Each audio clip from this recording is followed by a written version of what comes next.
Hello, ശിവോഹൻ Chinnu ചാനലിലേക്ക് എല്ലാ മാന്യ പ്രേക്ഷകർക്കും സ്വാഗതം. പ്രിയപ്പെട്ട പ്രേക്ഷകർ, തമ്പനയിലിൽ കണ്ട സർവ്വദോഷങ്ങൾ തീർക്കുന്നതിനും കൃഷ്ണ ഭഗവാന്റെ അനുഗ്രഹം ലഭിക്കുന്നതിനും ശക്തിയേറിയ ഒരു വന്ദനാ ശ്ലോകത്തെ കുറിച്ചിട്ടുള്ള വീഡിയോ ആണ്.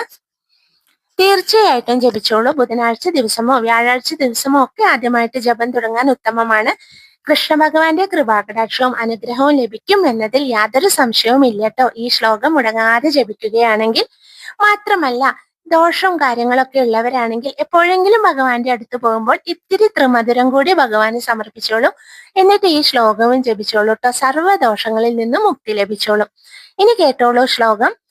വസുദേവ സുതം ദേവം കംസ ചാണുരമർദ്ദനം ദേവകീ പരമാനന്ദം കൃഷ്ണം വന്ദേ ജഗദ്ഗുരും അദസി പുഷ്പസങ്കാശം ഹാരം നൂപുരശോഭിതം രത്ന കങ്കണ കേയൂരം കൃഷ്ണം വന്ദേ ജഗദ്ഗുരും. ഒന്നുകൂടി പറഞ്ഞു തരാം.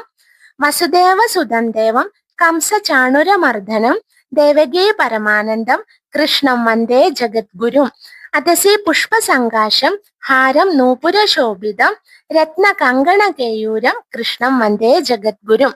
മന്ത്രം വ്യക്തമായ ഡിസ്ക്രിപ്ഷനിൽ കാണിച്ചിട്ടുണ്ട്. പ്രിയപ്പെട്ട പ്രേക്ഷകർ നന്നായി പഠിച്ചിട്ട് കാണാതെ ജപിച്ചോളൂ കേട്ടോ. എല്ലാ പ്രേക്ഷകരെയും കൃഷ്ണ ഭഗവാൻ അനുഗ്രഹിക്കട്ടെ എന്ന് പ്രാർത്ഥിക്കുകയാണ്. വീഡിയോ ഇഷ്ടപ്പെട്ടാൽ ശിവോഹൻ ചിന്നു ചാനൽ ഒന്ന് ലൈക്ക് ചെയ്യണം, സബ്സ്ക്രൈബ് ചെയ്യണം, എല്ലാവർക്കും ഒന്ന് ഷെയർ ചെയ്ത് കൊടുക്കുകയും വേണം. എല്ലാവരെയും കൃഷ്ണ ഭഗവാൻ അനുഗ്രഹിക്കട്ടെ എന്ന് ഒന്നുകൂടി പ്രാർത്ഥിക്കുകയാണ്. താങ്ക്